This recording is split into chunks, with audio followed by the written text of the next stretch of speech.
یانەی بابان نەیتوانی درێژە بە سەرکەوتنەکانی لە خولی پلە دوو یانەکانی عێراق بدات و لە میوانداریکردنی یانەی مووسڵ دوو خاڵی لەدەستدا و بەبێ گۆڵ لەگەڵیدا یەکسان بوو.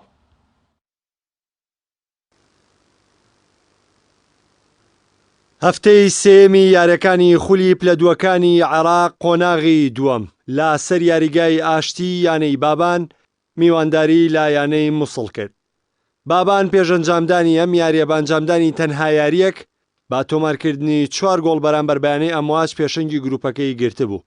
هەر لە جێمی یەکەم هەوڵیدا زوو با گۆڵی یانەی میوان بگات، بەڵام هێرشەکانی سەرکەوتوو نەبوون.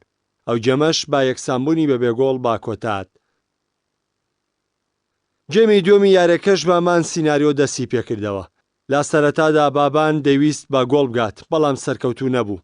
یانەی مووسڵیش لە ڕێگەی هێرشە هەڵگەڕاوەکانیەوە تا ڕادێک مەترسی لەسەر گۆڵی بابان دروست دەکرد، بەڵام بە هەمان شێوە سەرجەم هێرشەکانی مووسڵیش بە هەدەرچوون.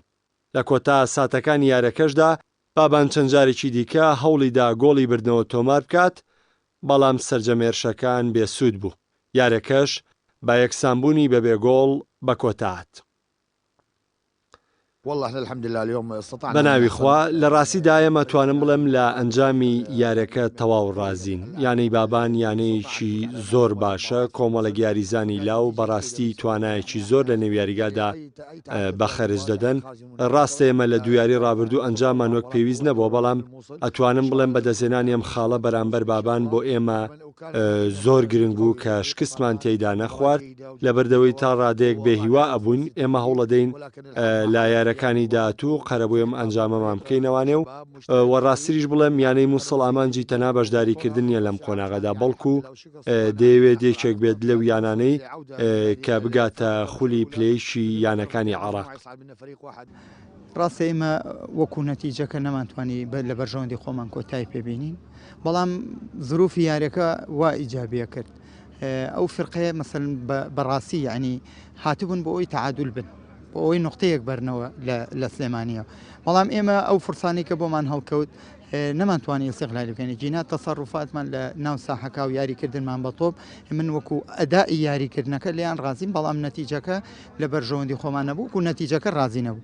جینا یاریزانەکان لە ئاسیکی باشا بوون، توانیمان سەیتەرە بکەین بەسەر یاریگایە بە تایبەتی شەوتی دووهەم زۆرترین کات تۆپ لای خۆمان بێڵینەوە و بتوانین یاری تەنەوە بکەین لەگەڵ نادی مووسڵە. بەڵامی تر ئەمەش زروفی یاریە. بە هەر حاڵ ئێمە نەتیجەکە ئەمانتوانی لە بەرژەوەندی خۆمان کۆتایی پێبێنین، بەڵام ئینشەڵا پشتیوان بەخوا بۆ یاریەکانی داهاتوو. بەم یەکسانبوونەشی بابان بە کۆکردنەوەی 4 خاڵ لە ئەنجامدانی دوو یاری پارێزگاری لە پێشەنگی ڕیزبەندی گروپەکە کرد. یانەی مووسڵیش 3 یاری ئەنجامداوە و تەنها 2 خاڵی کۆ کردوتەوە و لە پلەی 4م و پێش کۆتایی گروپەکە دێت.